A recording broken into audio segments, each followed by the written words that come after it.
학생과 학부모님 여러분 안녕하십니까? 메이저 리서치 솔루션 운영팀 이수미 팀장입니다. 수시 접수를 마무리한 이후 학생부 종합전형의 면접을 어떻게 준비해야 할지 벌써부터 막막함을 느끼시는 분들이 많은데요. 이번 2022학년도 수시 면접 역시 작년과 마찬가지로 대면 및 비대면 면접 등 다양한 형태의 면접이 진행될 것으로 예상되어 이에 대한 철저한 대비가 필요합니다. 그렇다면 대인 면접은 대체 어떻게 이루어지는 것일까요? 이상적인 면접 방법과 합격하는 면접 대상자의 특징은 무엇일까요? 여러분들께서 갖고 계신 면접에 대한 모든 궁금증을 풀어드리기 위해 저희 메이저 리서치가 기획한 계열별, 학과별 모의 면접 콘텐츠를 소개해드리고자 합니다. 2022학년도 수시 면접 대비 메이저 리서치의 모의 면접 콘텐츠는 다음과 같이 인문계열 5편, 자연계열 5편, 의학계열 2편으로 총 12편으로 구성되어 있습니다.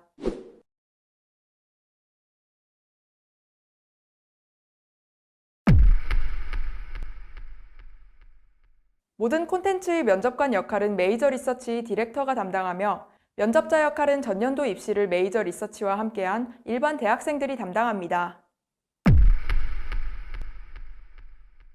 수학교육연구원을 꿈꾸는 학생의 서울대학교 수학교육과 모의 면접, 지금 시작합니다.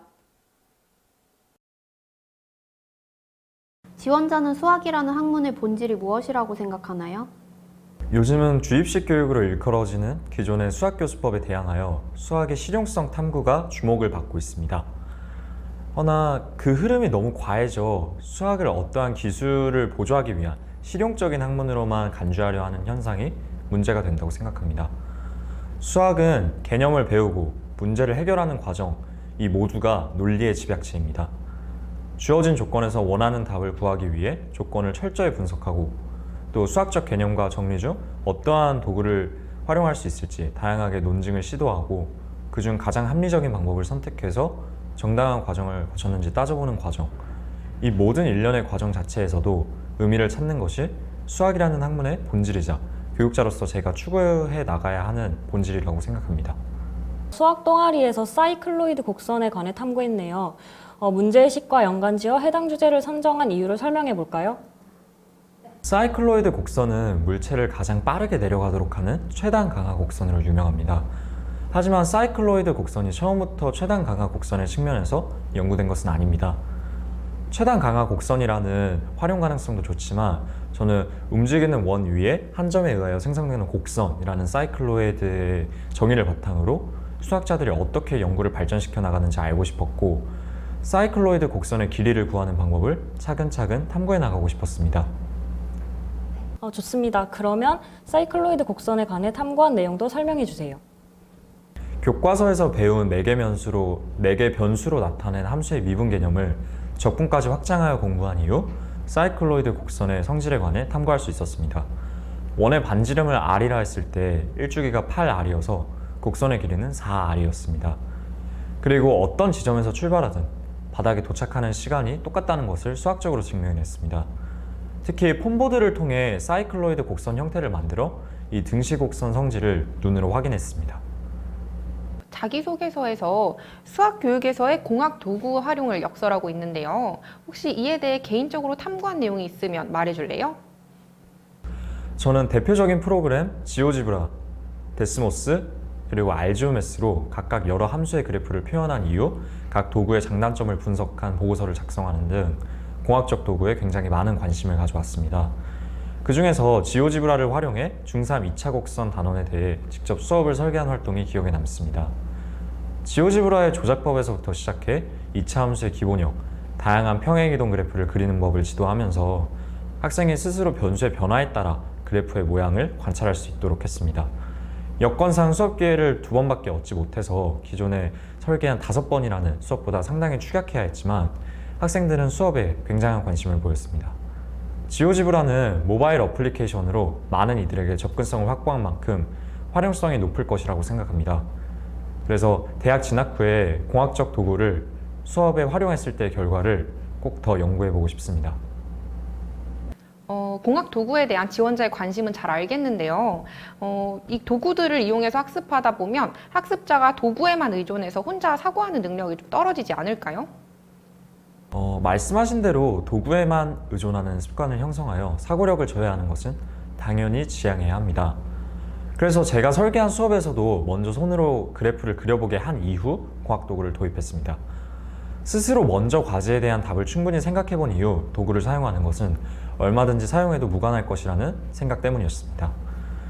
미국의 NCTM 그리고 한국의 개정 수학 교육 과정에서도 학생들의 수학적 탐구에 공학도구를 적극적으로 도입할 것을 권장하고 있습니다. 요즘은 인간의 머리로 계산하고 또 파악하기 힘든 부분에서 알고리즘과 AI의 도움을 받듯이 학생들에게 도구를 활용해 당면한 문제를 해결하는 능력을 더 길러주어야 한다고 생각합니다. 고등학교 2학년 때 형식 부력의 원리에 관해 탐구했네요. 어떤 내용인가요? 형식 부력의 원리는 기존의 체계의 성질을 그대로 유지하면서 구조를 더욱더 확장시켜 나가는 원리입니다.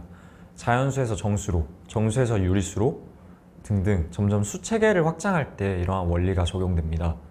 예를 들어 지수 법칙에서 지수가 자연수인 경우를 가장 먼저 학습한 이후 이를 정수지수, 유리수지수, 그리고 실수지수까지로 확장해 나갑니다. 미체의 범위는 다를지언정 지수 법칙에서 반복되는 원리가 존재하는 것이 제가 말씀드린 형식 부력의 원리의 사례입니다.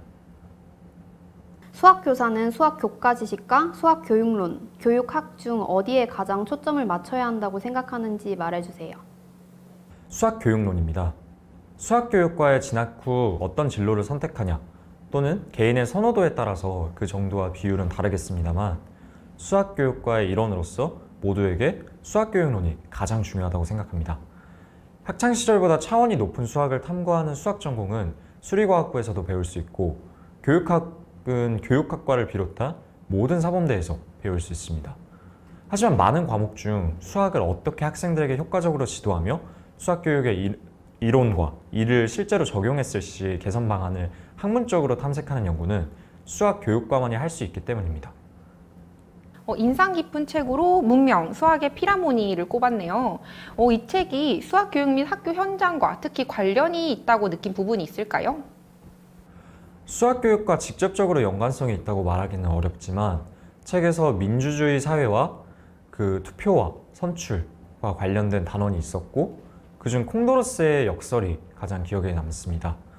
누군가가 A를 B보다 선호하고 B를 C보다 선호할 경우 연역적으로는 A를 C보다 좋아한다는 추론을 할 수 있지만 사람의 심리와 생각은 복합적이기 때문에 C를 A보다 좋아하는 결과가 나올 수도 있다는 것입니다. 책을 읽으며 유독 치열했던 반장 선거가 떠올랐고 그 선거 때 다수결의 원칙 외에 다양한 선거 방법을 도입했으면 어땠을까 하는 궁금증이 생겼습니다. 이상적인 선거 모델을 찾을 수 있을까 찾아보던 중 후보가 3명 이상이면 완벽한 선거제도는 없다라는 애로의 불가능성 정리를 알게 되었고 이를 경제학 과목 때 탐구하는 계기가 되었습니다.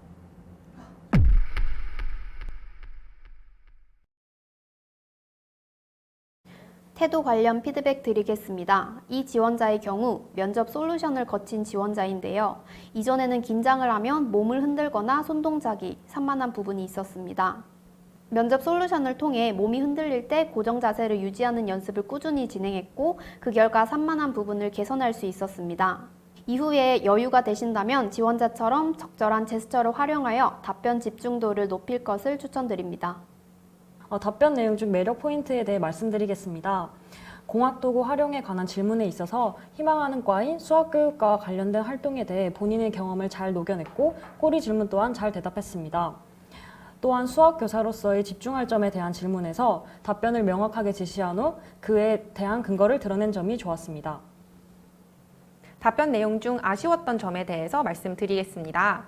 지원자가 수학 교육이라는 학문에 대한 관심을 드러낸 것은 좋았으나 전체적으로 교육에 대한 생각이나 가치관이 보이지 않는 것이 아쉬웠습니다.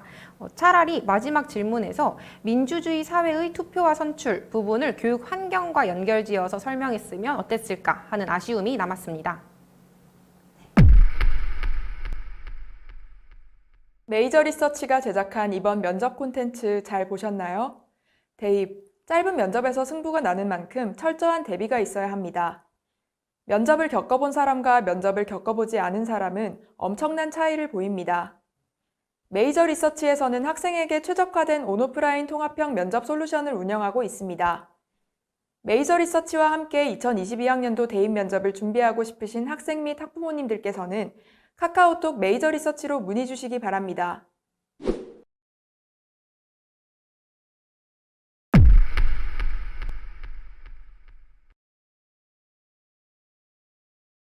그 작년에 이제 저랑 면접 준비할 때 많이 부담을 많이 느꼈잖아요. 잘 안 풀렸어가지고. 근데 이제 그런 입장에서 1년이 지나고 봤을 때 후배들한테 면접을 준비할 때 이런 걱정 정도는 이런 걸로 해결을 할 수 있다. 이렇게 말할 수 있는 뭐 본인만의 팁이나 이런 것들이 있을까요? 네, 뭐 인중을 바라봐라. 아니면 뭐 여러 가지 팁이 있겠지만 제가 가장 강조하고 싶은 건 절대 다른 모습을 면접관들에게 보여주려고 하지 마라 인 것 같아요. 작년에도 그랬고 이제 앞선 영상들 보시면은 더 느끼실 텐데 저는 뭔가 제가 만들어 놓은 모습을 조금 보여주려고 했어요. 그러다 보니까 실수도 잦았고 굉장히 많이 버벅거렸던 기억이 나네요. 그래서 저는 내가 원하는 모습을 만들려고 하지 마라 라는 팁을 드리고 싶습니다. 네, 감사합니다.